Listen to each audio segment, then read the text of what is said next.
Так, а если можно знакомишься? Вообще говорите, как вам удобнее. Так, пожалуйста, пожалуйста. İngiliz dili programı burada. Okay, yeah, Mhm. please. Okay. Hello everyone. Thanks for joining. In this talk, I will survey some problems, fundamental problems in machine learning that can be also interesting to mathematicians like you. I will start with the definitions of neural networks and the fundamental problem of machine learning, which is called supervised learning, and what we mean by learning in machine learning. And also, after introducing neural networks, I will move to introducing something called generative diffusion models, that the mechanism that the modern image generation models use underneath. And we can also get more familiar with the mathematics behind image generation models. So let's first define the fundamental problem of machine learning, which is called supervised learning. There are also other types of learning problems, such as unsupervised or self-supervised learning. But supervised learning is usually taught first before others because it's more intuitive to understand. So let's first define our probabilistic setup for the data, because we know that machine learning learns from data. So what do you mean by that? What we mean by data? So let's say we have a random vector, x and y, defined on some probability space, and then the distribution is some unknown natural distribution. For example, the distribution of natural images, or distribution of language, or distribution of some type of natural process that we don't know. What does mean R in the power D?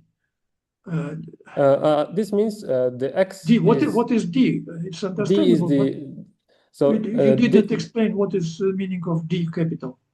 Yeah, sorry. So D capital here denotes the dimensionality of this vector x, and then the capital Y, the calligraphic Y here denotes the space of Y, which is also usually RD in some dimension. Yes, but D is some space, yeah? D is some set. D is a number, integer. A number. Yeah, it's the dimension of It's the just vector x. you can find a dimensional space, yeah? Yeah. Yeah, okay. And it's given some number D, okay. Yeah. It's X is from D, and Y is from... From Y? Yes, Y. Belongs to... it also belongs to a finite dimensional Euclidean space. Some space. Omega is a basic space. F is a sigma algebra, yeah? Yeah, sigma algebra, P is a measure. P is a measure. Okay, yeah. A probabilistic measure. Yeah. Okay, XY is... So XY is some sample from this unknown distribution P. And it's necessary to find this P. Yeah, so the main goal of the machine learning is to estimate this unknown distribution P. So observe realizations of it. Realization. It's the same as to determine, to define P is to find all the realizations. No, it's not the same. Yeah? Okay, so, training data. Yes, please continue. So let's say we only have like n samples from this distribution P. Let's say we have n images of dogs and cats, and then Y is the label of them. Like given x1, we know that it's cat. So if someone gives us a picture of cat, we know that it's a cat. So this is the natural naming of these animals. But it's coming from some kind of distribution, which is a natural distribution that we don't know. And then we also assume that each of the samples in this data set, like the images of n cats and dogs, are independently given to us. So the images don't have any correlation or dependence on each other. So and then compactly we can represent our data set with a matrix X and then a vector Y. Here, for simplicity, I'm taking this calligraphic Y to be just real numbers, so that for n samples we can collect all of them in a n-dimensional vector. It means And that then, Y just belongs to R. That's all. yeah, Not finite dimensional Euclidean space, as you said before, but this real numbers. Yeah, for simplicity, I'm taking just real numbers. Yeah. And then, so the problem then becomes, given these vectors X, we want to predict what the corresponding Y is for the given X. So two canonical problems for such framework would be regression and classification. We already discussed what classification is.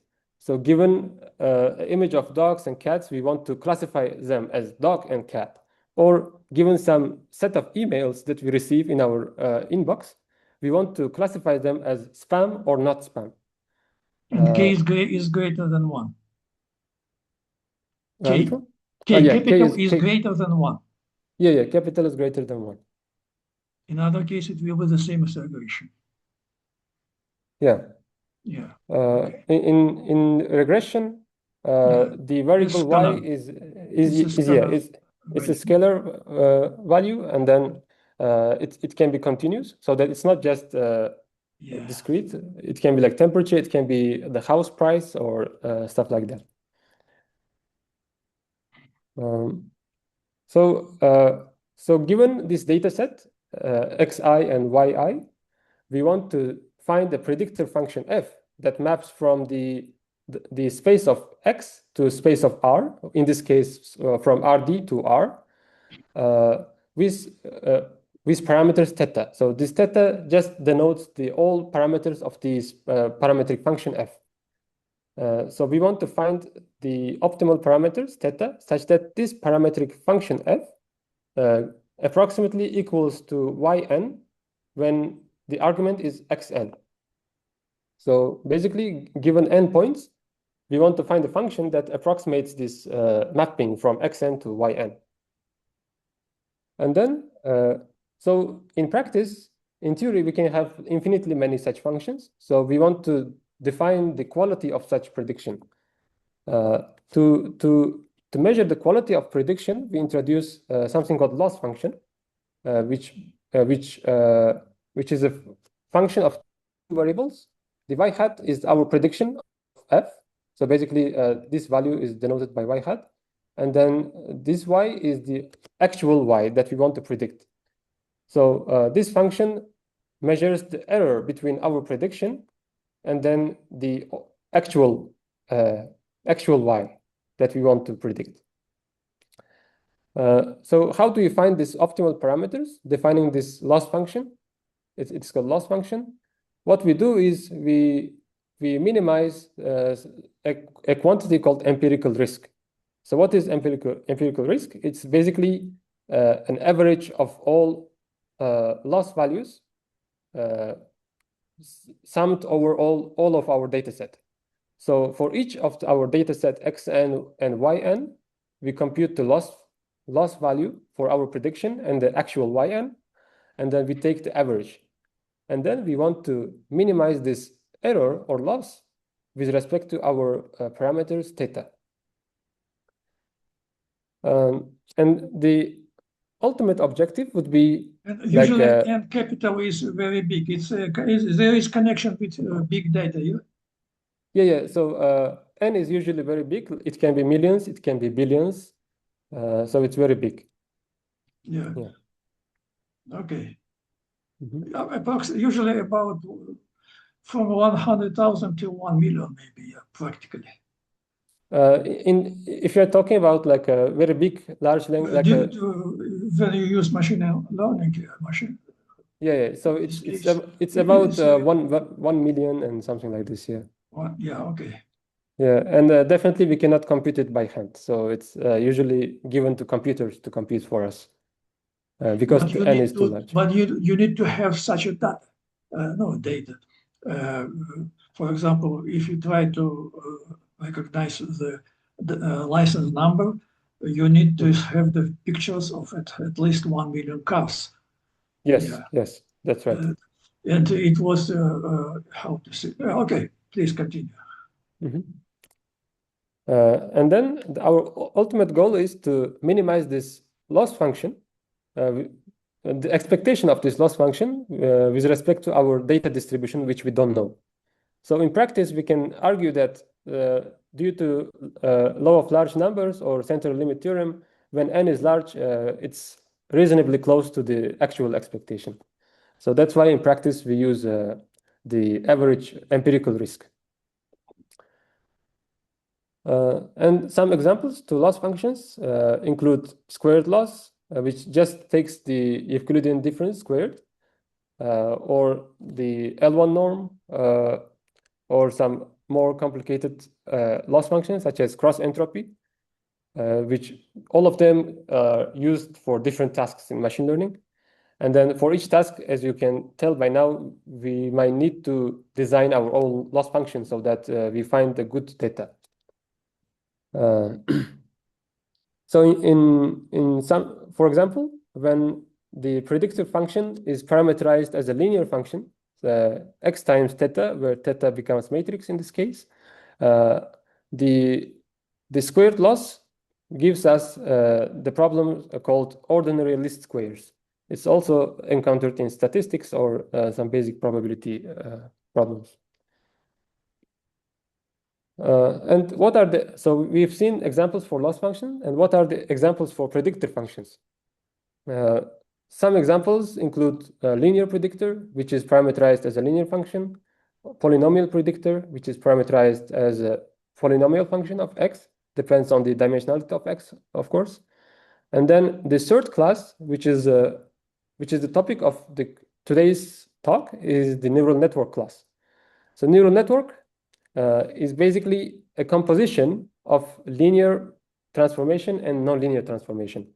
So I will define what layer means here, but one layer neural network can be defined as follows.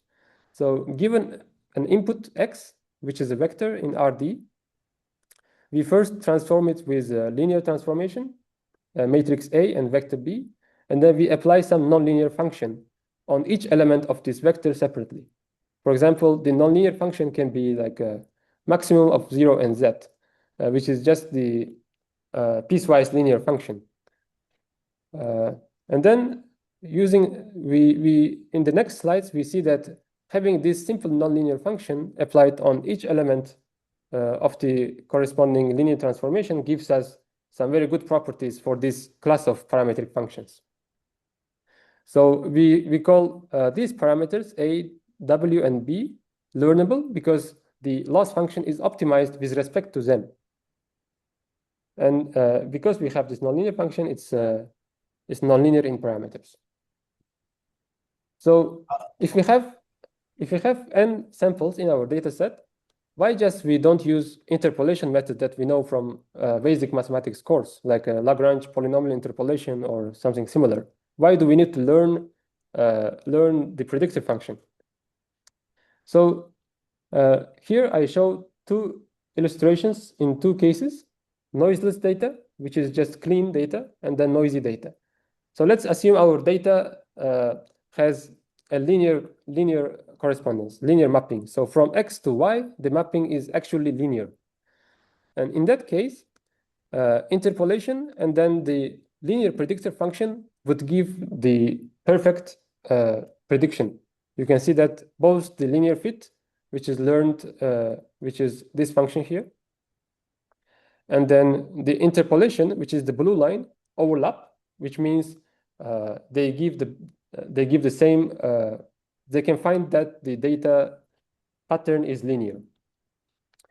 Here, the black dots denote the training data, and then the green stars denote the unseen data, which is not in the training set, but we want to predict the corresponding y for the unknown You can x. extrapolate it, yeah? Yeah, that's right. But in the noisy data, if we add some noise into the data, we shift each of the points by a little bit, we can see that this interpolation polynomial actually diverges from the actual pattern, which was linear. But if we guessed that the data was approximately linear, then we can still train our linear predictor, which performs arguably better than just interpolation. And how did you extrapolate in the noisy data case? Because you see, you can predict these waves too, yeah? Yeah. These green points. Yeah. Why they are not on the red line? Yeah. This is the core claim of machine learning. We only require that the prediction is approximately equal to yn, not exactly equal to yn. You just think that this program thinks that the oscillation will continue again. There is oscillation near the red line, and it predicted the next oscillation too. No, okay. Because this oscillation is random, the linear function cannot predict well. For that, we need to use more powerful, more expressible parametric functions like neural networks. And because you didn't use here the stochastic equation, like Ito equation, no, to predict it. No. But there is a noise. Just there is noise in our n data samples here. It seems to be that the best way is just to use this stochastic equation. I think the Ito equation, no differential. But I think computing. There is a parametric model using this parameter or historical model. There are different kinds of models to predict here. Okay, was a JP Morgan, yeah. No, okay, please continue. Okay. So in our previous slides, we saw a one layer neural network, which was given like this. We can also extend this neural network function class to multiple layers, L layer neural network. So what we do is we basically apply the same operation over and over again to the output of the previous operations. So we apply a nonlinear transformation. We apply defined with phi, and then we take a superposition of L times of this operation. And then you can see that this function is highly complex in nature. And we can show that this will become a universal approximator for any unknown function later in the presentation. Also, to understand this dynamics better, we can also write it in a recurrent form, where the output of the else layer can be, if we denote it by XL, then we can write it as a recurrence like this. Here, very often this model is used in machine learning. Yeah? This is recurrent process. Yeah. Often it's used like this. Yeah. But you never get 100%. The best I remember 95% of real prediction. Yeah. Oh yeah. Usually. Please. Yeah. And then on top of this final layer output, we apply something called readout layer, which just maps the vector given by this network to the space of the output, so that we can compare the two values. So could you explain, please? What is theta, parameter theta? Yeah. What is the meaning of parameter theta? Yeah, so parameter theta is actually like an abstract notation to denote the set of all parameters present in the function. So, for example, in this function, the theta denotes all parameters, the set of all parameters, which is A and W and B. So we optimize with respect to all of these parameters. In this case, the parameters are parameter set is very big. So it includes all matrices from W0 to WL, and then all bias vectors from B0 to BN. Sorry, just a second, maybe I explain to... Допустим, вы ищете совпадение номеров. автомобильных. Вот. Это прямоугольная такая плитка. Вот. Там много чего. Порядок букв, там нужно знать, где буквы, а где цифры стоят. И каждая из них – это некий параметр. Самый простой параметр – размер этой плитки. Длина и ширина, допустим. Да. И вот это длина θ1, высота, допустим, этого номера, θ2. Вот. Размер первой буквы, буквы тоже разные в автомобильных номерах. Есть маленькие, есть большие. Причем мы знаем, что, допустим, последние – это обязательно цифры. Это размер третий. Там получается 10, 15, 20 параметров. И вот теперь вы эти параметры начинаете перебирать, но их каждый обозначает своей буквой сложно. Здесь просто обозначается θ1, θ2, θn. Когда вы их правильно подберете, уже легче работать. И вот эта итерация, значит, вы сделали модель, дали ей 100 тысяч номеров, она угадала 50 тысяч. Вы показываете, какие 50 тысяч неправильные, почему. Теперь в следующий раз она уже угадает 60 тысяч, в следующий раз 70 тысяч. Вот. Я помню, когда в своей лаборатории это делал, ну, где-то до 90% доходило, дальше почему-то не шло уже. Ну, там, правда, другой метод использовался, да, но неважно. Так, там, кстати, свертка нужна была. Вот, да, please, next picture. Sorry. So neural networks can be illustrated visually like this. So let's say our vector is two-dimensional. The x is two-dimensional vector, and then our w here, or our a, is from two-dimensional to three-dimensional linear map. Then the output becomes three-dimensional, and then in the readout layer, we map it back to the space of the y, which is just the real number. Or in this case, if the y is also two-dimensional vector, we can do any transformation that we want in between. But as long as the initial dimension and then the final dimension is what we want, like an input dimension and an output dimension, it's okay. So we can define any neural network with any dimension inside between input and output. So the neural network with one layer means we have only one hidden layer. This is called hidden layer. It's called a shallow neural network, or neural network with many hidden layers is called a deep neural network. Some nonlinear functions phi that we can apply on top of our linear transformations include ReLU or GLU or sigmoid, which have these graphics to imagine. So ReLU is, you can see that it's a piecewise linear function. And GLU is actually a smooth version of ReLU, which you can see that approximates ReLU in negative and positive infinities. And the sigmoid is this function, which is given with exponential function.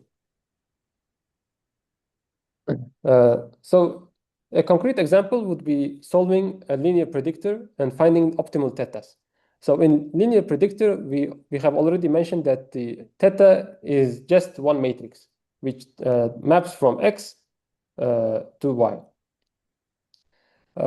Then if our empirical risk becomes this L2 distance between our prediction and actual Y.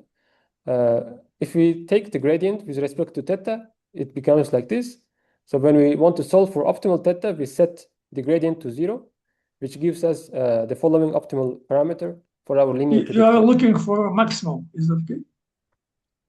Because of that, you differentiate and so on. Yeah, we are looking for a minimum. Sorry, for a minimum. Because of that, you find the 0 gradient. Yes. Okay. Because the loss is always positive, we can, yeah. But the problem is, what if we cannot solve this equation? This is the harder part. So in this case, we will need some iterative algorithm to approximate the solution theta. So given our risk function that we want to find the minimum, the local minimum, what we can do is we initialize our parameters randomly. So let's say in this linear function, we initialize our matrix as a random matrix, or we can initialize it at just 0. And then what we do at each step is that we shift our current parameter theta t at time step t in the negative direction of the gradient of this risk function. Why? Because assume that when we initialize our theta t and then evaluate our network performance with the loss function, it lies on some high value of loss.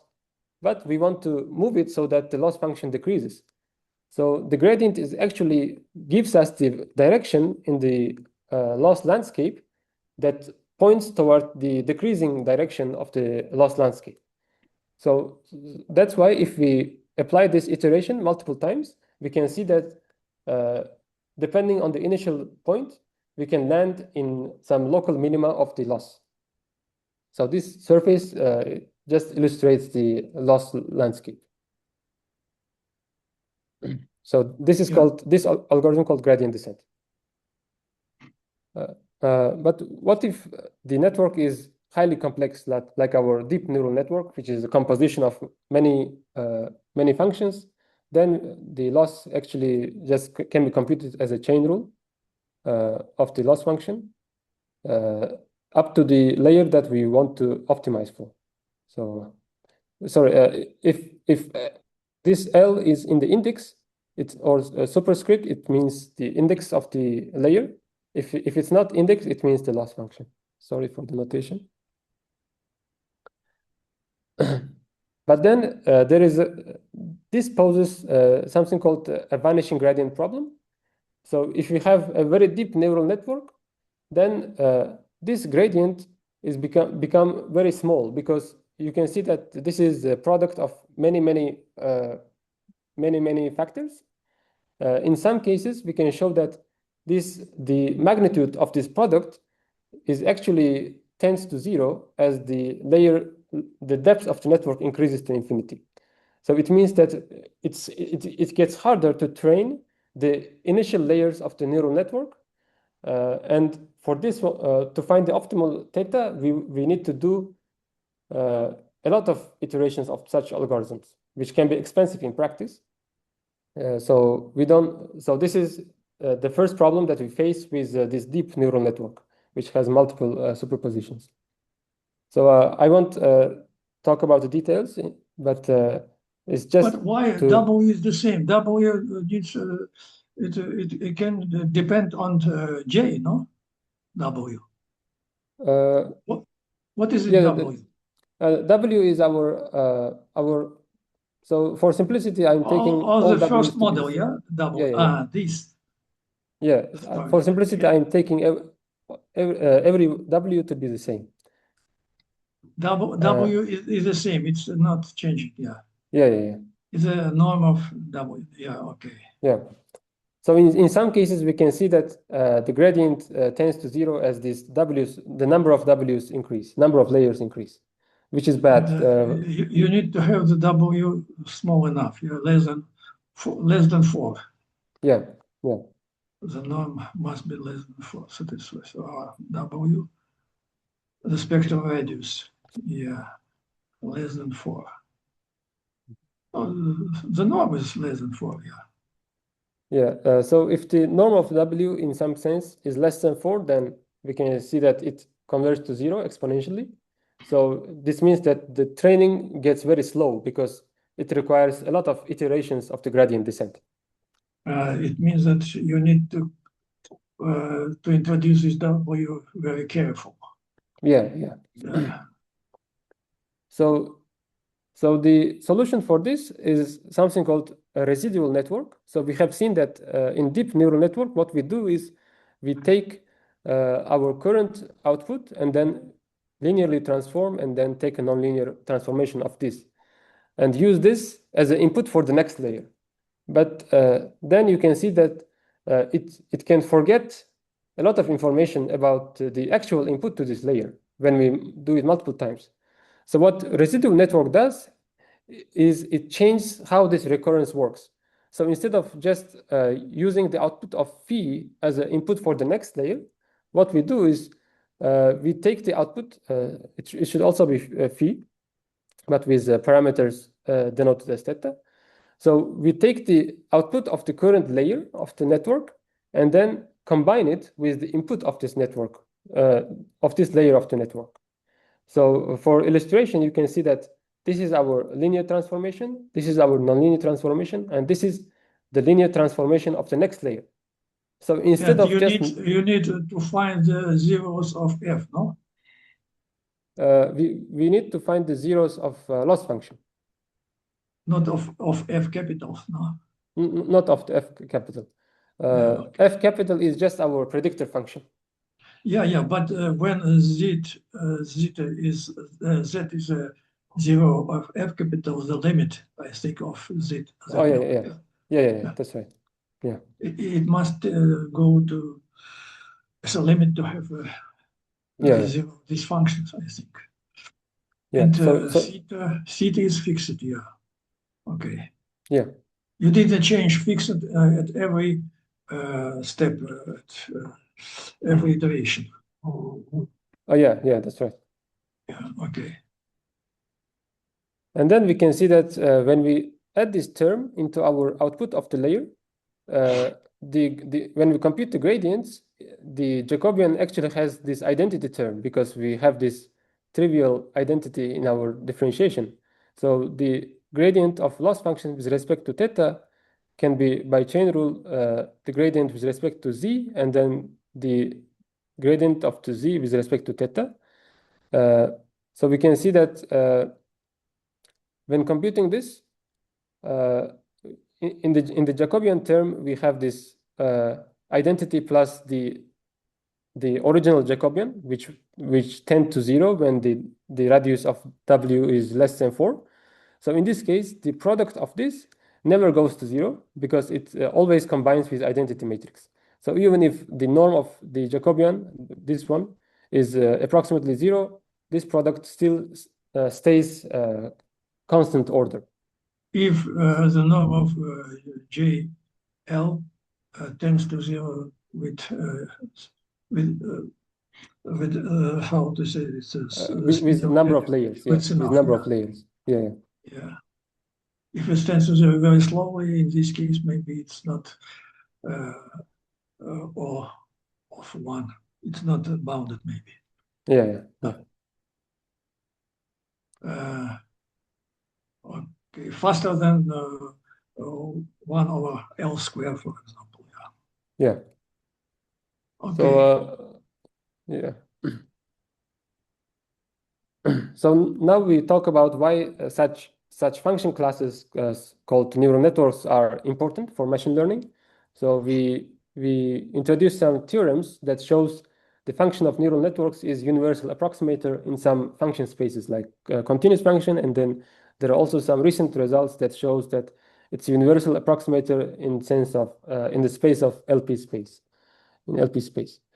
So first, we start with the classical theoretical result about neural networks, which takes this shallow neural network only with one hidden layer, and the dimension of hidden layer is m, and then the output and input is real numbers. So what we want to do is we want to define a mathematical function class for such functions.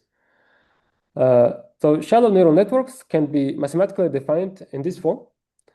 So the space of neural networks, depending on the parameter m, which is the number of dimensions in the hidden layer, and then the nonlinear function, which we fix beforehand. This includes the set of all functions in this form, which is basically a linear transformation, and then nonlinear transformation, and then again the linear transformation. In the previous slides, we wrote this in a matrix form. It is just rewritten in a vector form as a summation. And then these parameters are taken from RD and then real numbers correspondingly. So our X is in R, and correspondingly, our X is in RD, and W is also RD. So we define this class of neural networks, one layer neural network.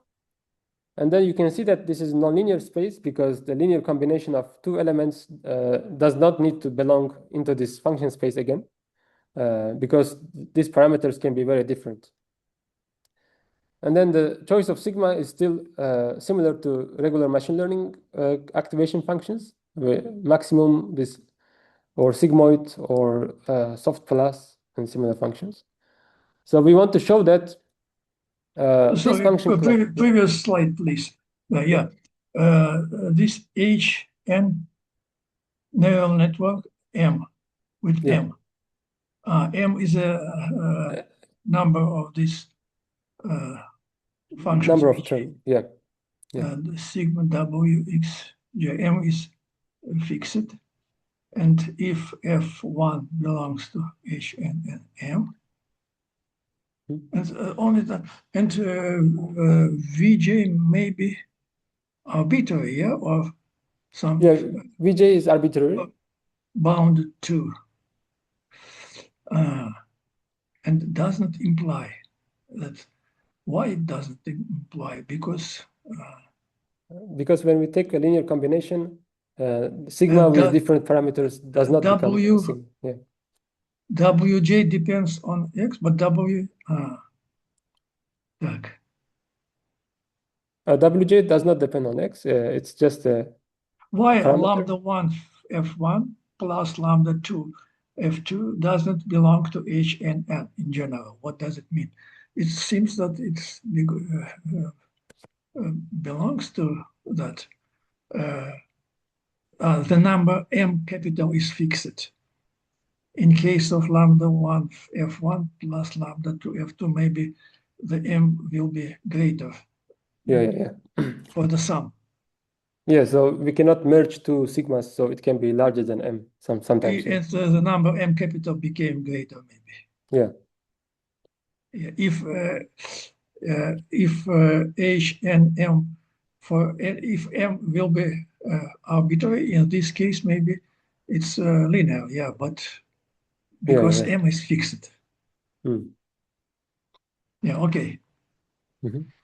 So if you take like as you said, if you take a union over M, then it becomes a linear, I think. Yeah. So there is a classical result that shows, as you said, the union of this function class over M can be shown that it's dense in the continuous function space. So let's read this theorem. So let K be a compact subset of RD, and then the function, that unknown function, is a mapping between K to R, is continuous. And sigma is between 0 and 1, yeah? Yeah, sigma is between 0 and 1, yeah. It's monotonic increasing.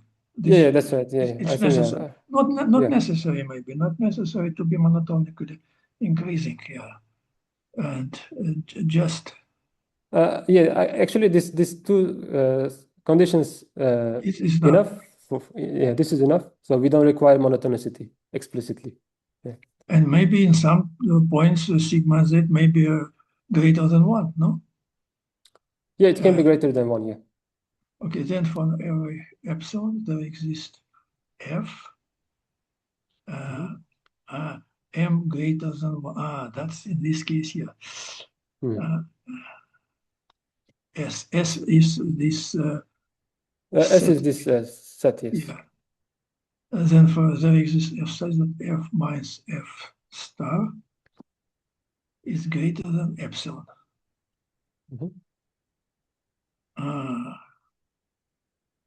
So it means that for any unknown function in the continuous space, we can find an f in this set S such that their distance is less than epsilon.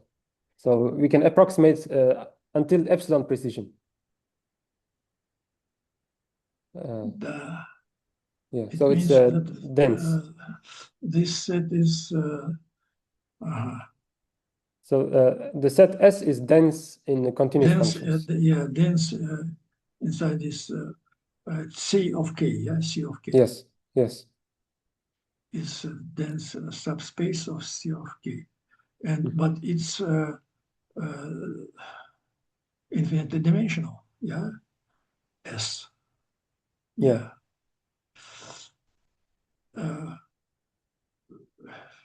Yeah. Okay. Mm-hmm. Okay. So the idea of proof follows in two steps. The first, this condition is called that sigmoidal, which means if sigma is sigmoidal, it means these two limits hold. And then the first, it's shown that if sigma is sigmoidal, then sigma is discriminatory. The definition of discriminatory is given as follows. The sigma is discriminatory if for any finite signed Borel measure given in this space, if this integral on the left-hand side is 0 for all y and then all theta, then it implies the measure is 0 everywhere. So if this condition holds, then we call sigma is discriminatory. And then we use this discriminatory any finite signed Borel measure.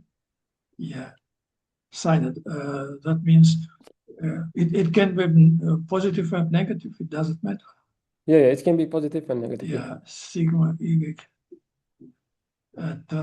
transposition x plus theta dmu of x equals 0. In this case, yeah, mu is 0 is equal to 0. Yeah. Okay. Han-Banach theorem. It's okay. It's understandable. This presentation, but you need this some Hilbert spacing if you use this representation theorem. What kind of space? Yeah. L2, something like L2 instead of CK. Han-Banach is just the same as this representation station, but it's a Hilbert space. It's a Banach space. It's about the continuation of linear functional, yeah? And the representation of this function of the scalar product.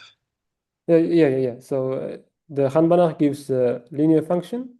Yeah. So which is defined on the whole Banach space. By the representation, L is given by integration against the final sign. Yeah, okay, but you need to introduce some L2, some Hilbert space defined by this measure. Yeah, it looks like Radon-Nikodym theorem. You know this theorem, Radon-Nikodym. Maybe I don't remember. It's very close to this result. Yeah. I see. The proof, I think, maybe. Yeah. It means that. Okay, please continue. Maybe Again, I skipped. Yes. Now you use sigma is discriminatory. Yeah. And because of that, mu is 0. L is 0. Again, previous slide, please. Так, discriminatory equals to implies dense, yeah? Yeah. So if sigma is discriminatory, then if this integral is 0, then measure should be 0. So we see that here, this integral became 0 using this the measure given from the Riesz representation theorem, and then since sigma is discriminatory, it gives us the measure is 0, which means if the measure is 0, then this linear functional, which is given to us from Han-Banach theorem, is 0 everywhere, which contradicts its definition, because it was not 0 everywhere from the beginning. Yeah. So okay. This is proof of lemma. Yeah, please show the lemma. This is proof of this both of theorem. For this lemma, maybe I skip this proof, but the proof is a little bit technical. Maybe I don't have enough time. Yeah. So this theorem was only talking about the shallow neural network, which only has one hidden layer. But previously we defined a deep neural network, which may have many hidden layers, as we can see in this image. So what about these images? Are they also dense in some function space? So let's talk about that. So the results here are from this paper published at Journal of European Mathematical Society in 2023. So it's a relatively new result. So it uses a connection between recurrent neural networks and then dynamical systems. So we defined our residual network, for short ResNet, as an iteration which combines the output of the neural network layer and then input of the neural network layer. And as you can notice, it is a discretization of some ordinary differential equations. If you move this ZS to the left-hand side, and then you take this capital T to be to reparameterize it S times eta, and then take eta to go to 0, then you can see that it's actually a discretization of this continuous differential equation with initial condition Z0 to be X, which is the input of the network. And then T here corresponds to the layer index in our network, which is S here. And then the number of layers correspond to the length of this time interval. So the capital L becomes the capital T in the continuous case. It's like some ergodic property, yeah? If you are moving along this orbit many times, a lot. Yeah. Yeah. So you can find the way to. You can be as near as possible to any point. Yeah, to any that's function. right. Yeah, that's right. So what we want to do is, so since this ZT defines that's well-known property of the dynamical system, the ergodic property. Yeah. It seems like that mathematically. Maybe, yeah, I don't know. Yeah, your intuition is on point. So in this paper, they showed they moved to this continuous case because it's easier to work with than discrete case, and then our neural network class becomes like this. The HNN class becomes like this in a continuous sense, which has this the flow map phi t, which is the solution of this ordinary differential equation, and then superimposed with the output layer, then our function class becomes like this. Yeah. So the orbit of dynamical system is dense in some set, like this. Yeah. So we want to show that. Yeah. Okay. So and then if we can show that the class H ODE is dense in LP space, then it also implies that H of residual network, which is a discrete case of ODE, is also dense in LP, because the transition from discrete case to continuous case only has a global truncation error of order T over S. So T over S is just this. So it has a truncation error of eta, which means if we can show that it's dense in HOD is dense in LP, then we only have extra epsilon term in our density result. So that's why if we can show that density in continuous sense, it also implies density in discrete sense.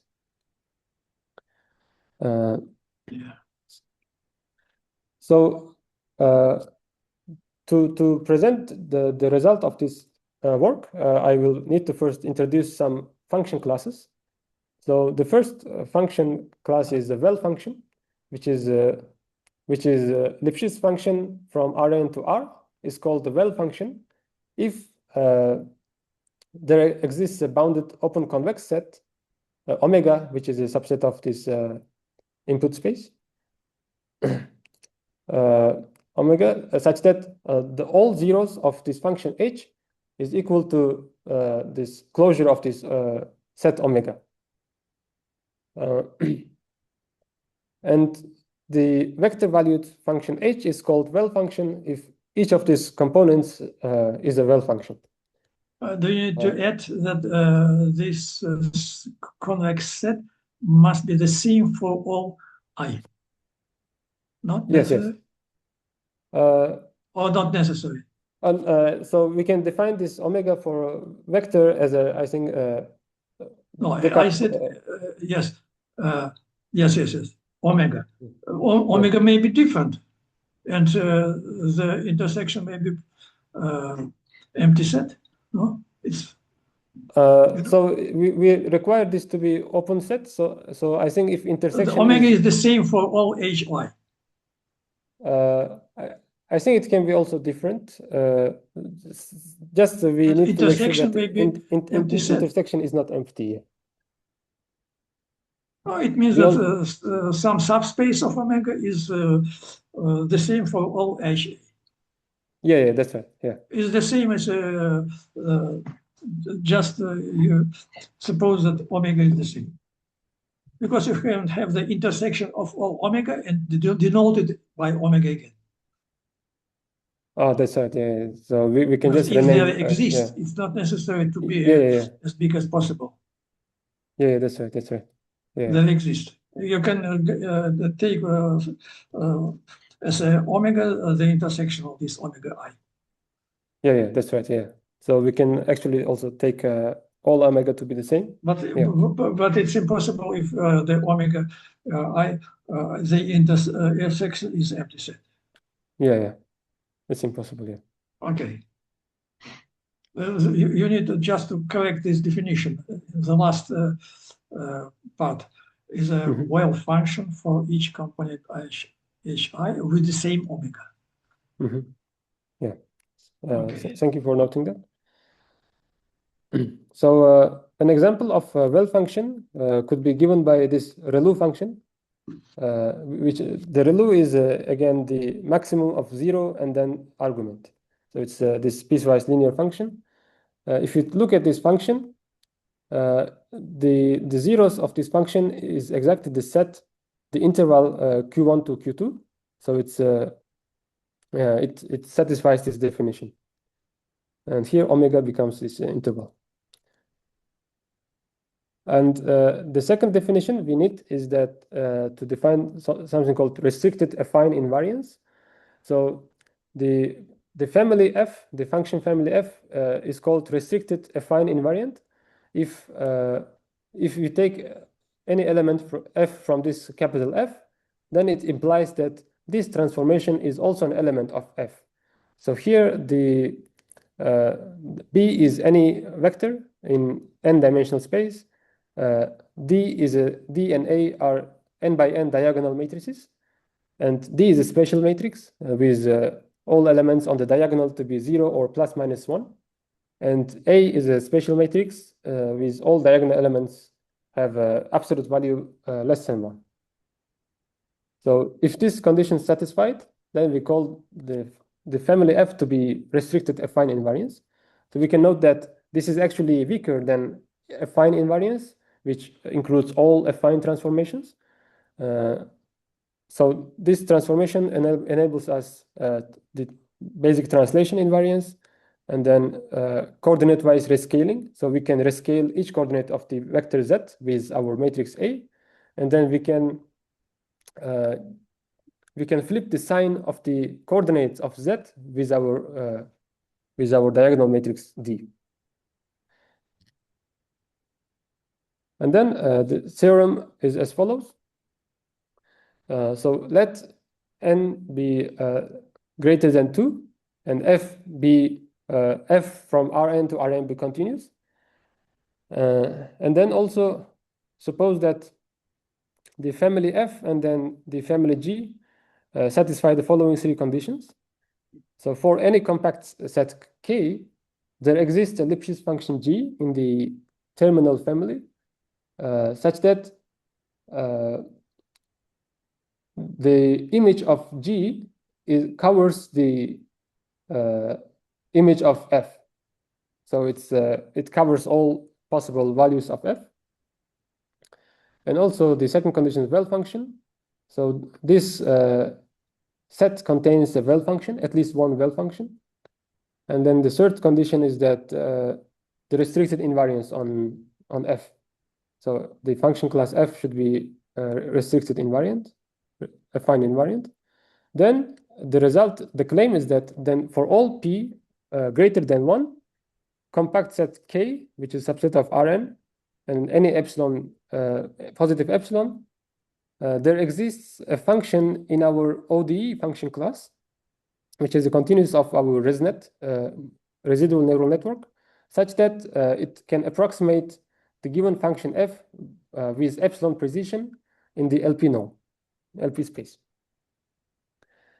So this result improves the result from the previous theorem, because the previous theorem was on the set of CK, which is the continuous functions, but now it proves for all p, it is the function class is dense in any LP with p greater than or equal to 1.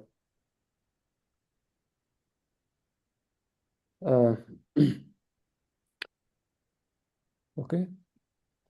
So how can we apply this in practice? And now we can show that we can verify that this kind of one-layer neural networks is universal, which is proved by our first theorem, but we can verify it with the current theorem. So obviously, by definition of this function, it is restricted affine invariant because it has all these affine transformations. And then it contains well function, which is the example that we gave under the definition of well function. And then the coverage is also simple, because if W is non-zero, then the linear function is Lipschitz and surjective on the function space. Just in this case, omega is the same for all. In this case, omega is same for all. This square, yeah. Yeah, here omega is same for all, yeah. Yeah. Okay.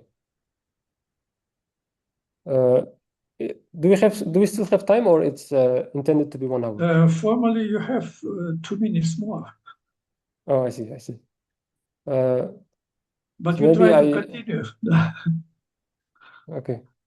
So I wanted to talk about generative diffusion models that generate some real images like this. This is an Uzbek mathematician in Singapore eating plov, completely generated with AI. So if I had time, I wanted to talk about how it works. But maybe I just received some questions about the presentation so far, because I think I have quite a lot of content left. Maybe you will ask you to give one presentation more later. Not next time, maybe, but some after some time. Yeah, I think that would be good. Yeah. Равшан Ажабович, кроме абсцисс. Да, Шавкат Арджач. Вы слышали, да, я предложил, что там много... вот, по-моему, для нас интереснее часть, мне кажется, вот теперь начинается. Вот, да, но сейчас мы уже не сможем. Нет, уже времени нету, да. Я думал, наверное, там пару слайдов, а уже там... в следующем семестре, да, Арсений Владимирович, в следующем семестре мы можем пригласить Лазиза еще раз, да? Как ваше мнение, Арсений Владимирович? Я думаю, на этом можно сейчас остановиться, а вот дальше, как это работает непосредственно на компьютерах, это можно посмотреть в следующий раз. Там интересные картинки, я думал, 1-2, а их оказалось очень много, поэтому комкать не стоит. Как ваше мнение, Арсений Владимирович? Я поддерживаю, да, очень. Да. Давайте так и сделаем, да. Мне кажется, очень интересно. Конечно, используется обычный математический метод градиентного поиска минимума. Это, так сказать, стандартный. То есть вы двигаетесь, градиент вектор, вы двигаетесь, градиент из вектора, you are moving in the opposite direction. Yeah? Yes. Это, кто бывал в горах, знает, что вода всегда выбирает такой способ движения вниз. Даже она именно движется с верхних снегов. После таяния спускается в долину с помощью градиентного метода поиска экстремума, как раз в направлении противоположном градиенту. Так, ну это так, просто замечание. А вообще-то интересно посмотреть, как эта модель работает. Я помню, в моей лаборатории там ребята просили 10 тысяч, вы нам дали видеоизображение это мало. Возьмем хотя бы 100 тысяч, чтобы повысить вероятность распознавания, да. Но это надо уже обращаться в другие органы, чтобы получить это 150 тысяч, 100 тысяч изображений, видеоизображений, конечно. А здесь, наверное, речь идет о гораздо большем числе. Хотя, если применять эти методы, может быть, даже не надо большое число. Вот. Кстати, по этому поводу замечание. Келдыш, Мстислав Селович Келдыш говорил, что ему не нужны огромные компьютеры, потому что математики его института могут упростить задачу так, что можно ее будет решить на обычных компьютерах. Главное построить хорошую математическую модель и найти хорошее решение. Но все-таки оказалось, что таких математиков мало, и лучше все-таки использовать компьютеры. Да. Но хотя время покажет. Мне кажется, the presentation was very interesting, and we ask you to continue it next time, if you don't mind. Yeah, I'm very happy. So I think I didn't do very good time management this time, or the content was too much for one presentation. So maybe I would be very happy if you could. With very interesting examples, okay? Mhm. Like this guy who is eating the pilaf, I think, yeah? The Uzbek plaf. Oh, yeah. Yeah. Yes.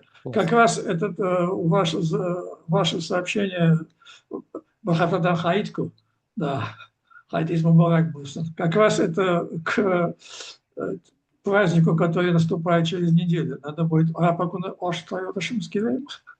Вот он уже приготовился, математик на этой фотографии.